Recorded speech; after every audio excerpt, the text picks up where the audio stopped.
स्वागत है। आज के इस प्रेस वार्ता को संबोधित करने के लिए हमारे मध्य भारतीय जनता पार्टी के वरिष्ठ नेता एवं भारत सरकार के गृह राज्य मंत्री आदरणीय नित्यानंद राय जी उपस्थित हैं।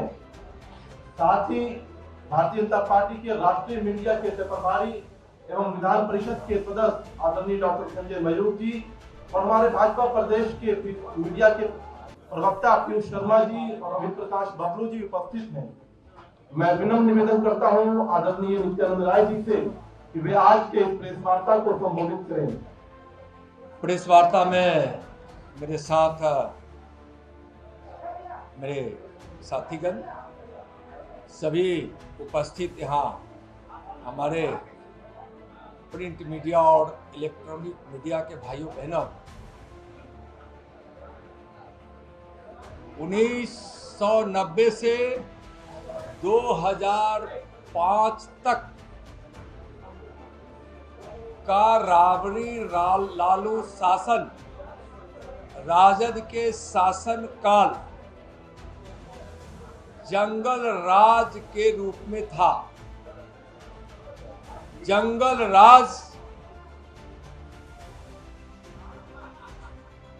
के बारे में बिहार की जनता सोचकर आज भी कांप उठती है।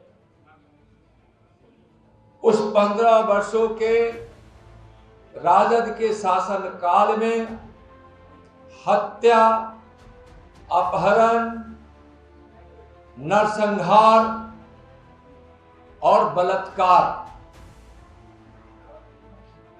इसी रूप में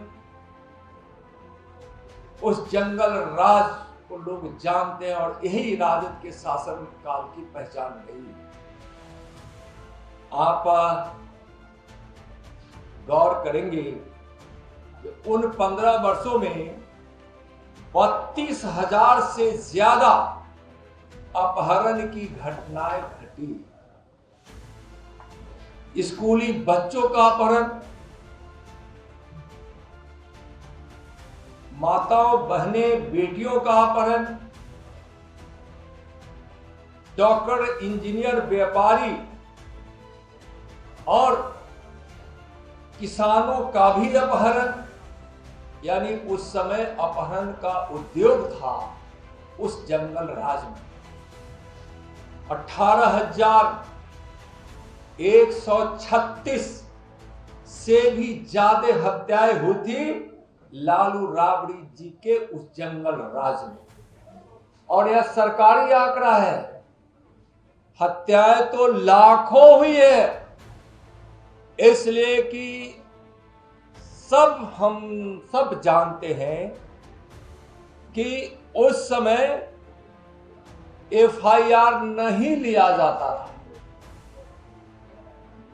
18,136 FIR हुआ भी वही है जहां के लोगों ने सड़कों पर उतरकर मुकदमा दर्ज करने का संघर्ष किया है, या उस समय विपक्ष में बैठी हुई भारतीय जनता पार्टी ने मुकदमा दर्ज करने के लिए आंदोलन करती थी, तब मुकदमा होता था। उसकी संख्या मैं बता रहा हूं, यानी सरकारी रिकॉर्ड की संख्या, नहीं तो हत्या तो लाखों लोगों की हत्या हुई। 1990 से 2005 के बीच 59 बड़े नरसंहार हुए। 59 बड़े नरसंहार, और इस 59 बड़े नरसंहार में 600 से ज्यादा लोगों की हत्या हुई। तो क्या वह जंगल राज नहीं था? राजद के शासन काल में 50 से ज्यादा पुलिस वाले मारे गए थे चुनावी दौड़ में। यानी चुनाव में कुल हत्याएं 700 से ज्यादा लोगों की हुई थी। जो उन 15 वर्षों में जो चुनाव हुए उसकी बात मैं कर रहा हूं। उस जंगल राज में जो हत्याएं हुई है, यानी 700 लोगों की हत्या का मतलब है कि उस समय बूथ पर गरीबों को जाने से रोका जाता था, बूथों को लूटा जाता था, और बीच में अगर कोई प्रतिकार करे अपना मताधिकार के प्रयोग के लिए तो उसको आरजेडी वाले उसकी हत्या कर देते थे। और उसमें भी 50 पुलिस की हत्या हुई। जो ईमानदार पुलिस अफसर जब बूथ लूटने से रोकते थे या लोगों को मदद करना चाहते थे तो वैसे अफसरों को, वैसे पुलिस वालों को हत्या कर दी जाती थी इसी राजद के गुंडों के द्वारा।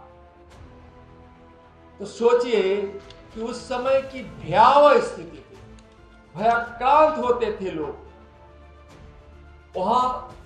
और सबसे ज्यादा उस जंगल राज में जो प्रताड़ित हुए वह गरीब हुए, हमारे मासूम बच्चे हुए। बच्चे भी स्कूल जाने से डरते थे, लेकिन बच्चों के भविष्य को देखते हुए मजबूरी में अगर कोई अभिभावक उनके माता पिता स्कूल बच्चों को भेज भी देते थे तो उस समय में भय में जीते रहते। और कितने बच्चों का अपहरण उस समय हुआ है इसका भी एक बड़ा रिकॉर्ड है। उस समय अटल बिहारी वाजपेयी जी को भी बिहार आकर कहना पड़ा था कि हमारा किसलय लौटा दो, और एक किसलय नहीं सैकड़ों किसलय जैसे मासूम बच्चों का अपहरण हुआ है। महिलाओं के साथ सामूहिक बलात्कार।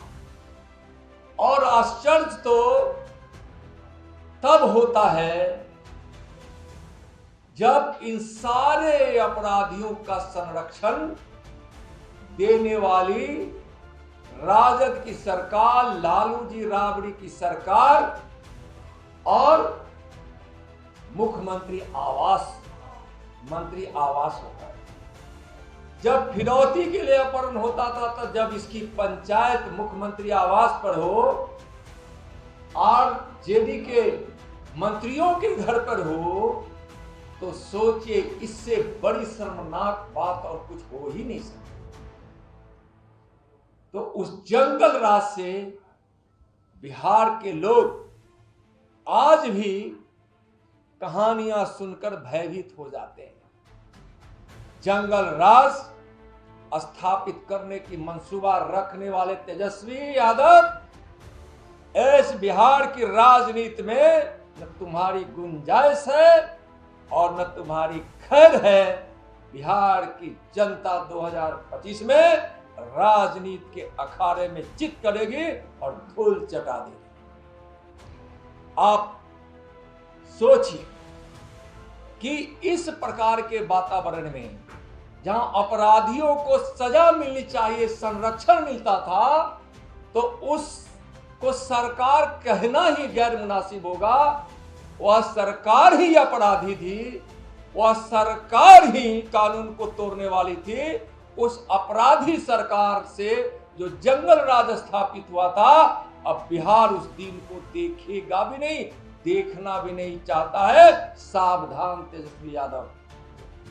मैं 2 दिन आपको मैं याद कराना चाहूंगा 2020 का, जब उस समय बिहार विधानसभा के मतदान जो अंतिम तिथि में हुई थी वह था 7 नवंबर 2020।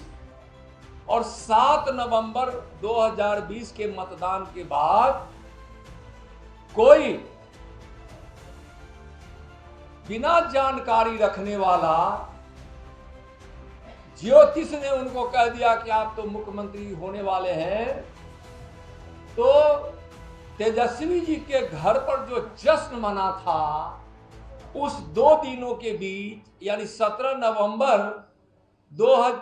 नवंबर 2020 से लेकर जो परिणाम घोषित होने की तिथि थी 10 नवंबर 2020, उस 2 दिनों में वो तो अच्छा था कि उस समय मुख्यमंत्री नीतीश कुमार जी थे और इंडिया की सरकार थी, लेकिन हमारी सरकार बनेगी इस खुशी में उसने जो फिल्म का ट्रेलर दिखाया था और जो तांडव किया था आरजेडी के गुंडों ने, उनके नेताओं ने, इसलिए कि उनके नेताओं में और गुंडों में कोई फर्क नहीं है।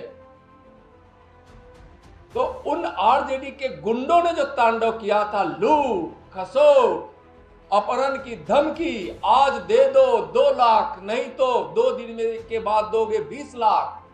दुकानें बंद रह गई थी उस 2 दिनों में, लोग भय के मारे कांप रहे थे, सोच रहे थे कि अगर यह जंगल राज वाला आ गया तो न जाने मुझको बिहार छोड़ना पड़ेगा, कि हमारी मां बहनों का बलात्कार अपहरण होगा, हमारे बच्चों का अपहरण होगा, डॉक्टर इंजीनियर किसान मजदूर से लेकर व्यापारियों का अपहरण होगा, किसकी कहां हत्या होगी, कहां जातीय उन्माद होगा, कहां नरसंहार होगा। इस भय से 2 दिन बिहार न सोया था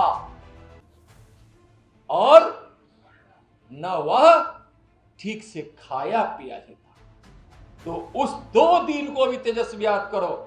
और मैं जितने सवाल किया हूं, अगर हिम्मत है तो चुनौती देते हैं, इस बात को लेकर बिहार के लोगों के सामने खड़े होकर स्वीकार करो कि हमारे परिवार के, हमारे माता पिता लालू जी और राबड़ी जी के उस 15 वर्षों के शासनकाल में जो जंगल राज था, उसको स्वीकार करो। हिम्मत है तो सत्य को स्वीकार करो और तब जाकर बिहार की जनता के सामने खड़ा रहो और चुनावी मैदान में आओ। तेजस्वी तुमको चुनौती देता है।